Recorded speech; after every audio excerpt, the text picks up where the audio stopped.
Well, good morning, conference. Thank you very much for the warm welcome and for the privilege of speaking here this morning. Having spent a lifetime going to union conferences, I know that the last morning is always one where your head feels a little bit sore and everyone feels a bit tired, but I've been hearing about all the stuff that's been going on this week and watching it online, and it's been hugely successful, and I hope you've enjoyed it. I want to say, first of all, congratulations to Reg for becoming your new president. Reg is a fighter for his members at Llanwern. He'll be a fighter for every community member across the country.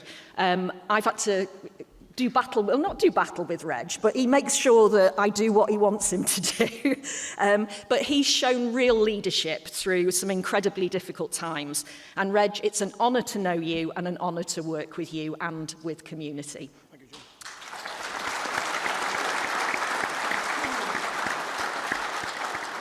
Now, when Reg opened conference this week, he said that the union wasn't just a thing that you joined, it's part of who you are. We are a family, and that is absolutely right. My family has always been the trade union movement. I grew up a few miles from Shotton Steelworks in the 1980s, and the devastation caused to my community by Margaret Thatcher's decisions in that area is seared into me. It's why I chose to become a trade union lawyer. I joined my union on my very first day at work, and over nearly 30 years, I represented union members in Port Talbot and Trostre and at workplaces across South Wales.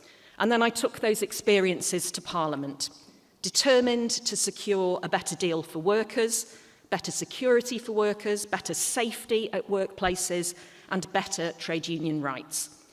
And community, as you know, was founded on a simple but powerful idea that trade unionism doesn't stop at the workplace. It reaches into homes, into families and neighbourhoods. And that ethos that members deserve support and dignity at work, but not just in work, in life too, is shared by your UK Labour government.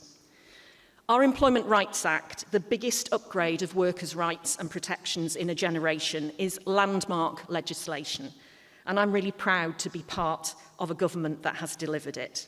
Statutory sick pay from the first day of illness, paternity leave and unpaid parental leave are now a day one right in a new job, stronger protections for workers who report sexual harassment, and simpler requirements for trade unions, including greater protections for workers who take industrial action.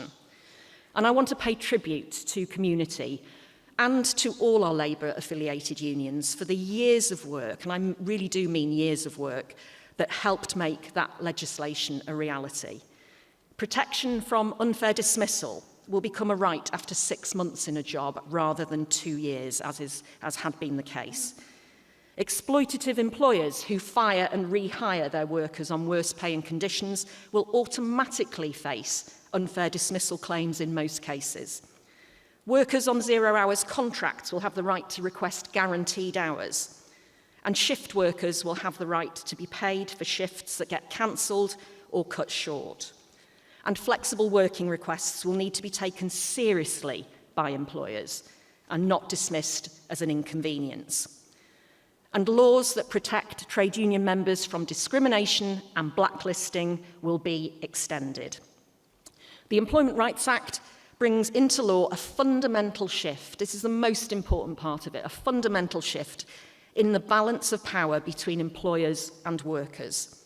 Shifts that community members in steel, in manufacturing, in logistics, in health and social care, and right across your diverse membership will benefit from in real and practical ways. And this act did not happen by accident.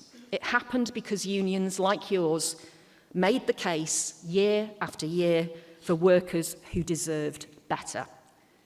And that leads me to steel. The last 2 years have been especially hard for our steel communities, but particularly in Port Talbot. The decision to close the blast furnaces at Port Talbot was a moment that none of us will ever forget. Thousands of workers, generations of families, communities built around that industry, all of them have faced profound uncertainty. And that uncertainty was exacerbated by the previous Tory government's failures to protect to sustain and value and support our steel industry. The day after the general election in 2024, and I will always remember this, we set to work immediately to negotiate a better deal with Tata for the future of steelmaking in the town through our £500 million of support for the new electric arc furnace. And Roy and Alistair's incredible work with their team on behalf of members meant that every worker secured improved terms as part of that better deal. And it means that Port Talbot will continue to be a steel-producing town for years into the future. There was, however, another significant problem to solve.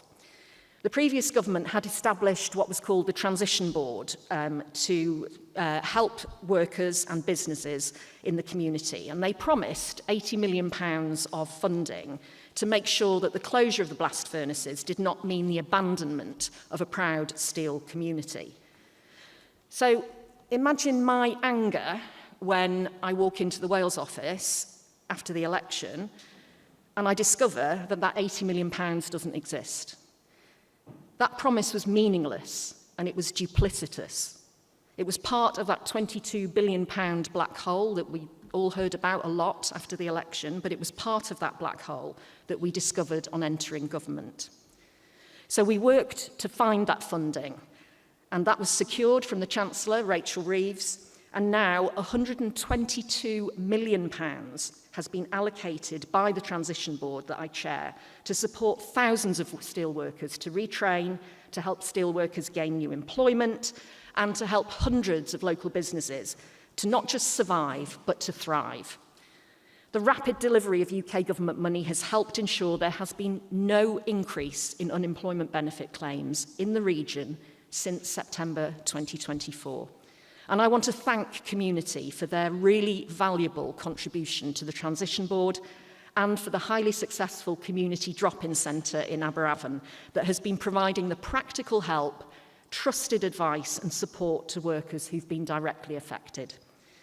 I've been a regular visitor at the drop-in centre, meeting and listening to former Tata workers and people from the supply chain who have been able to start new careers and start their own businesses as a result of Transition Board and the drop-in centre's help.